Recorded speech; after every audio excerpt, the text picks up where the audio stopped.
En esta oportunidad tenemos la presencia, nos acompaña en el programa vía Zoom, Loyola Escamilo. Loyola Escamilo es directora del paisaje Tambopata, Madiri Tambopata en la institución WCS. Loyola estudió forestales y realizó la maestría en ecoturismo en la Universidad Nacional Agraria La Molina.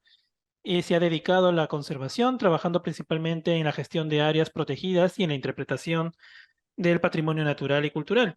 Asimismo, ha trabajado en diversas instituciones dedicadas a la conservación, entre ellas Pro Naturaleza, en donde se desempeñó como coordinadora de proyectos.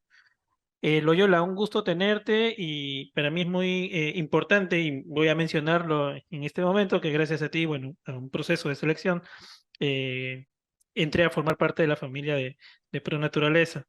Y bueno, el mundo igual de conservación, igual que otros espacios, es pequeño y siempre mantenemos algún modo de contacto. Primero, agradecerte por tu tiempo.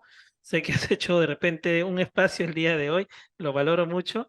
Y sobre todo porque este tema de importante de la agrobiodiversidad y sobre todo a través de la señal de RCR, que es una plataforma de noticias noticiosa que llega a regiones, creo que es bastante importante esta posición, este tema, esta información sobre la agrobiodiversidad, que como ya hemos visto en la nota anterior, tiene aspectos poco conocidos para la mayoría de la gente, ¿no? De la población. Y como conversábamos hace un momento, este es un tema pues que casi todo es parte de la historia del Perú. Entonces, para empezar, Loyola, cuéntanos cómo podríamos definir de manera en términos sencillos, a pesar de que en la nota anterior ya lo explicó, qué es la agrobiodiversidad. Y bueno, primero, buenas tardes con todos y todas. Buenas tardes, Daniel. Siempre es un gusto poder coordinar con el equipo de Pronaturaleza. Efectivamente, trabajé en Pronaturaleza unos años y creo que muchos de los personas que trabajamos en conservación hemos pasado por Pronaturaleza y le guardamos mucho cariño, ¿no? Este, bueno, agrodiversidad en términos así súper sencillos es la diversidad de cultivos, ¿no? Y crianzas nativos que tenemos en el Perú, ¿no? Así como hay la biodiversidad, es la diversidad de animales, plantas, ecosistemas que tenemos. La agrodiversidad es la diversidad de los cultivos o de los animales domesticados nativos, ¿no? Si hablamos de cultivos, bueno, somos los reyes de la papa, ¿no? La papa, todos los tubérculos, oca, mashua, oyuco, ¿no? También maíces, quinoa, kiwicha, ¿no? Los diferentes productos. Y si hablamos de crianzas, tenemos las alpacas, ¿no? Con los colores que tienen en fibra, cuyes, ¿no? Los animales domesticados que tienen una variedad también genética, ¿no? Entonces, la agrobiodiversidad es eso, la diversidad de cultivos y crianzas, también las plantas medicinales y también los parientes silvestres, ¿no? De estos cultivos que son como la reserva genética, que se encuentran en zonas más silvestres, no las zonas agrícolas, por decirlo. Y algo que es muy importante, que para nosotros también es parte de la agrobiodiversidad, son todos los conocimientos, ciencia y tecnología, ¿no? Asociada al poder tener esta agrobiodiversidad en el Perú, que viene desde épocas milenarias y que es todavía mantenida por comunidades indígenas, tanto campesinas y nativas en el país, ¿no? Entonces, bajo un poco lo que nos comentas, es que este es un tipo de agricultura, digamos, con productos nativos, o sea, no es lo comercial o convencional que conocemos en los mercados, en los centros de abastos.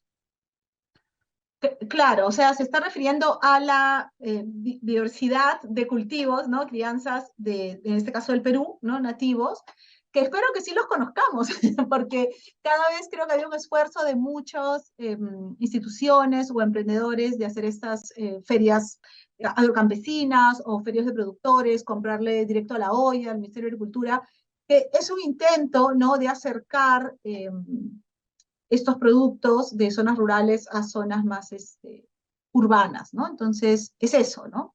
Es la diversidad, ¿no? Y precisamente ahí viene un poco la pregunta, sin perder el tema de lo nativo y de lo biodiverso, ¿cuál es su alcance? ¿Se están haciendo esfuerzos por difundir más, como precisamente dices, estos productos?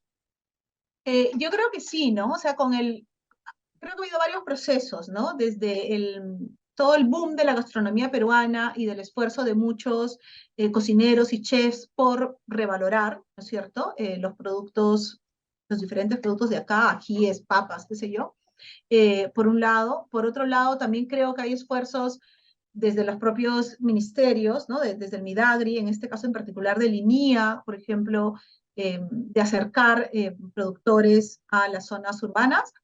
También está todo el esfuerzo de un trabajo conjunto entre el Ministerio del Ambiente y el INIA para reconocer zonas de biodiversidad, que es una suerte de priorización de zonas con alta abundancia, alta riqueza, ¿no es cierto? Porque todo el Perú es muy rico en general de biodiversidad, pero hay zonas en donde se concentra más, ¿no? De determinados cultivos.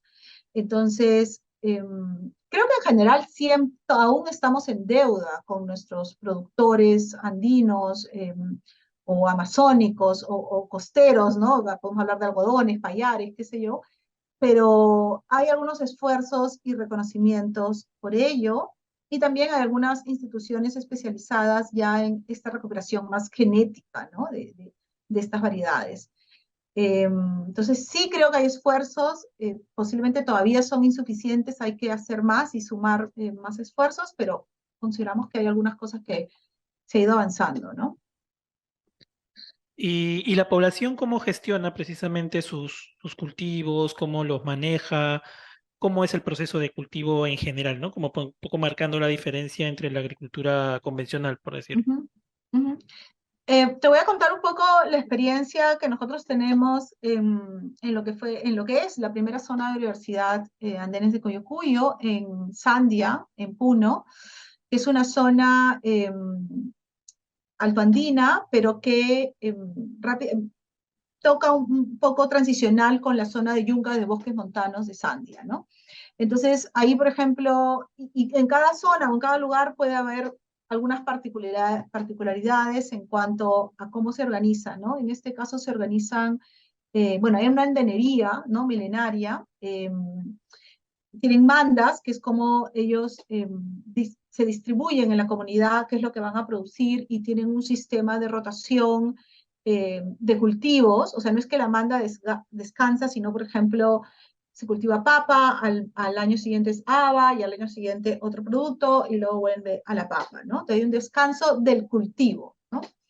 Eh, y en el caso de Cuyo Cuyo hay más de 130 variedades de papa solamente.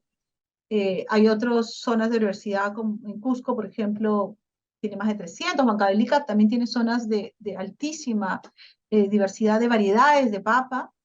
En Cuyo Cuyo están 7 especies de papa y, como te digo, más de 130 variedades, también de otros tubérculos. Hemos podido registrar más de 120 variedades de especies de plantas, ¿no? Y es eso, ¿no? También el manejo de pisos altitudinales, ¿no es cierto? Que es en la andenería, eh, y en este caso son 6 comunidades, como en la zona un poquito más baja y más alta, te permite entre todos tener mayor diversidad de cultivos, que además tienen diferentes usos, ¿no? Algunos son para sancochar, otros para y comer, otros para hacer este chuño, moralla. Entonces, eso tienen algunas diferencias nutricionales, ¿no es cierto? Entonces, todo eso hace que ellos tengan una mayor cantidad de variedades, ¿no? Abundancia en variedades de papas, ¿no? Entonces, hay diferentes, nosotros hemos registrado más de 30 tecnologías, ¿no? Que usan respecto a manejo de suelo, almacenamiento, combate de plagas, formas de procesamiento de los cultivos, ¿no? O sea, registrado. Lo más probable es que haya más, ¿no es cierto?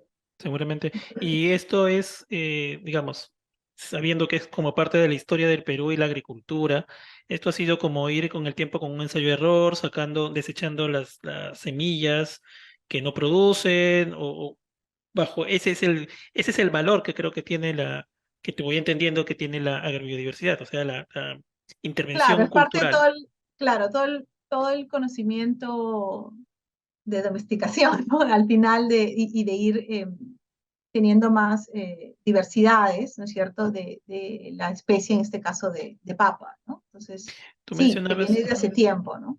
tú mencionabas hace un Y, momento el tema, sí, dale. no, y que en algunos casos la dificultad es que se pierde a veces por las demandas de mercado, ¿no es cierto? Entonces, todos piden papa yungay, o papa, o colegiala, o no sé, ¿no? Determinada papa. Entonces, claro, los productores tienen que, también tienen que generar ingresos, entonces producen según demanda del mercado, producen más poquito porque ellos sí comen esas variedades, ¿no? A veces cuando uno quiere comprar y tienes tal variedad, no, porque tienen para ellos, para su consumo, ¿no?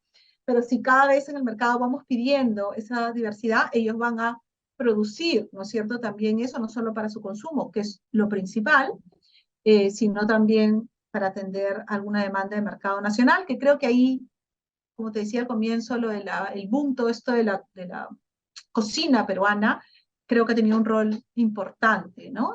De abrir los ojos a muchos peruanos en la variedad que tenemos, ¿no?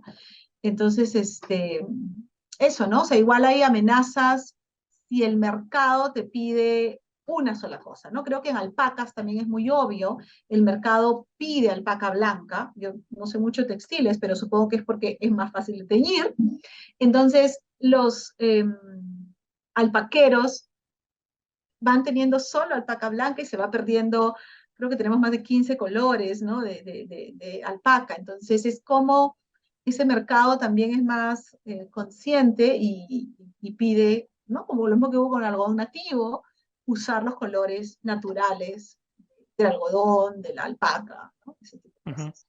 Y ya en detalle, entrando en detalle, ¿cuál es la experiencia que vienen desarrollando con WCS en Cuyo Cuyo, ¿no? ¿Cómo es el trabajo? ¿Qué componentes tienen? Creo que tienen tema de educación ambiental también con las escuelas. Cuéntanos, por favor. Bueno, nuestro trabajo en Cuyo Cuyo parte de un trabajo más amplio, escala paisaje, ¿no es cierto? Que nosotros trabajamos en este paisaje que está en las cabeceras de las cuencas de Tambopata y Nambari.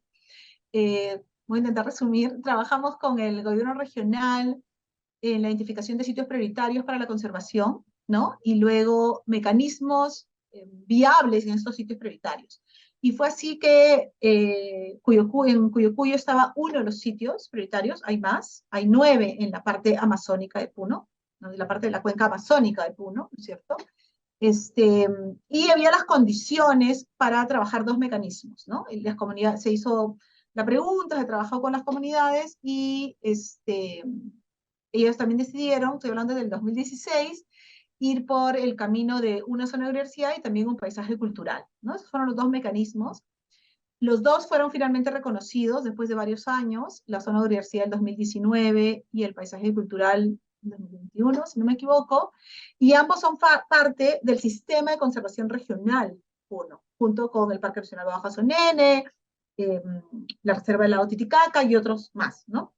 Entonces hay que verlo no solamente por el valor de reconocer la zona de universidad en este sitio con abundancia de cultivos, sino también porque es parte del sistema, aporta, ¿no es cierto?, a la conservación de la diversidad, de la biodiversidad en general, en este caso de la región Puno.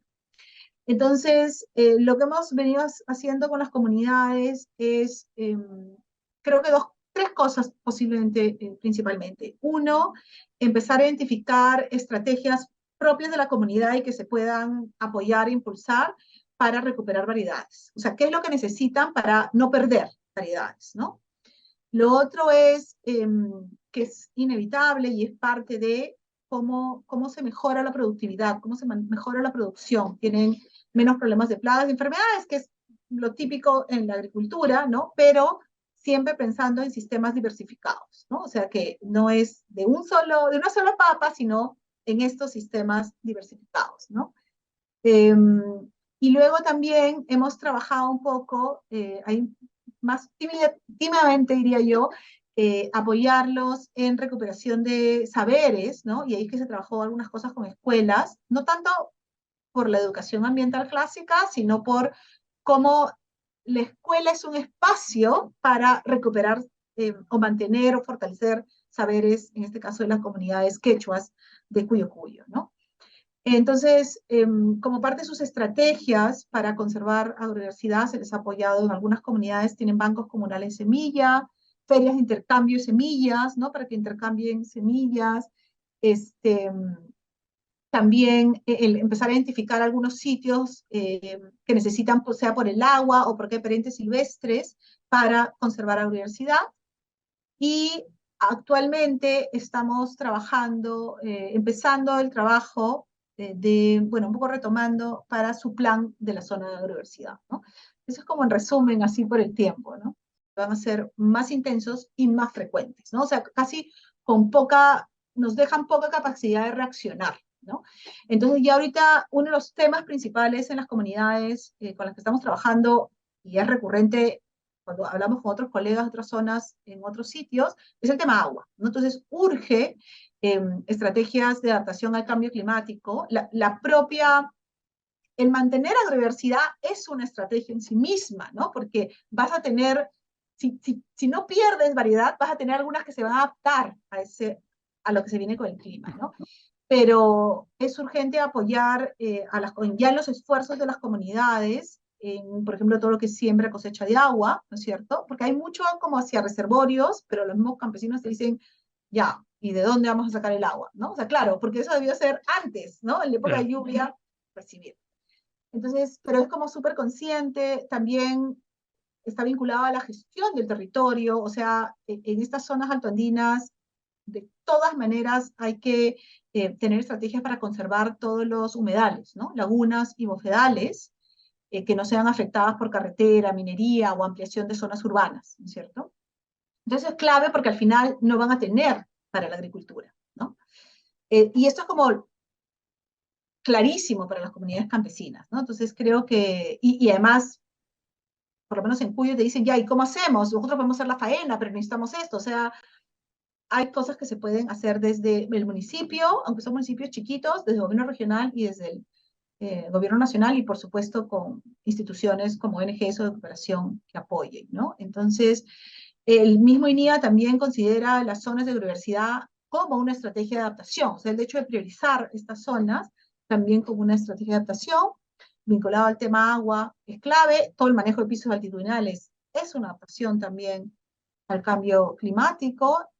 Acá en el Cuyo particularmente tienen unos procesos como de ampliación de canales, pero simulando bofedales, o hacen un manejo de los pastos para ampliar bofedales, ¿no? Que capturan agua, ¿no? Que retienen agua, ¿no? Entonces, todas estas cosas hay que como apoyarlas, ¿no? Para que se puedan replicar y no quedarse en el olvido, ¿no? Y capaz mencionar, no sé si ibas a preguntar, el día de hoy, si no me equivoco, se ha declarado la octava zona de biodiversidad, ¿no? O sea, Cuyo fue la primera en 2016, pero después se han reconocido otras, eh, no me acuerdo el nombre de todas, pero hay en Cusco, en Apurímac, en Junín, ¿no?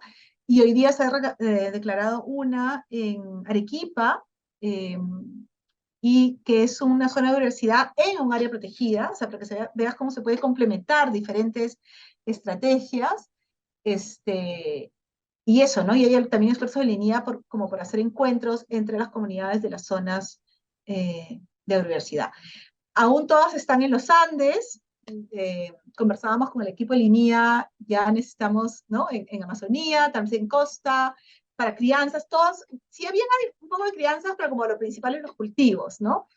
Entonces, bueno, como te digo, se está avanzando, ¿no? Ojalá que se puedan reconocer más, pero principalmente dirigir acciones, ¿no? Para mantener direcciones principalmente del Estado, y ahí es un trabajo articulado de varias instituciones, principalmente el Ministerio de Agricultura, ¿no? Claro, iba mi ANA pregunta también, final, ¿no? Iba mi pregunta ahí por el tema de cuáles son los beneficios que tiene la población en cuanto a esos reconocimientos de estas zonas. sí. Un poco lo que dice la norma, ¿no es cierto? Pero creo que siempre se puede hacer, siempre el sentido común nos puede llevar a más, ¿no es cierto? Por ejemplo, ayudarlos a comercializar o algunos mercados, ¿no? De productos de agrouniversidad, el asistencia técnica, o sea, el hecho, por ejemplo, que en Cuyo se haya reconocido la zona de universidad ha permitido una interacción con el INIA, para mirar, ellos tienen ahora un proyecto para bancos comunales, ¿no? O sea, pueden empezar a generar otros recursos Articular. exactamente para estos sitios. No es siempre tan rápido como las comunidades quisieran, ¿no? O se necesita, pero bueno, hay algunas acciones que se van haciendo. El INEA tiene un rol también como articulador con las otras instancias del Ministerio de Agricultura, por ejemplo, SENASA puede venir a atender prioritariamente temas de plagas y enfermedades, el ANA, ¿no? O Agrorural, ver temas también vinculados a siembra y cosecha de agua, el mismo gobierno regional, en el caso, por ejemplo, de la provincia de Sandia, el tema de universidad ha quedado vinculado a su plan de desarrollo local concertado, ¿no? Si bien todavía no es que hacen alguna acción, pero como que se va articulando eh, a los propios procesos de gestión del territorio, ¿no? Locales, regionales y nacionales. Nosotros estamos también como WCS junto con INIA, también ha estado el PNUD con nosotros, ahora el BETAS, priorizando esta zona. Entonces también esos son algunos beneficios. Sé que en otras zonas de universidad están instituciones como ITMA, FOVIDA, entonces hay alguien también intentando trabajar, es como también un beneficio, ¿no? Porque al ser zonas Llegan prioritarias más aliados, ¿no? se interviene. Como digo, no siempre en los tiempos, ¿no? Que necesitan las comunidades, por nuestra parte también intentando atender estas necesidades, o sea, cómo complementamos desde los objetivos de conservación de WCS y las necesidades, ¿no? De conservación de diversidad, de producción de las comunidades, ¿no? Bien, Loyola, el tiempo es corto. Me encantaría seguir conversando contigo sobre este tema y seguramente tal vez volvamos a tocarlo en un próximo programa y sin duda pues espero que tengas nuevamente la disposición para acompañarnos. Muchas gracias por este Claro que enlace. sí.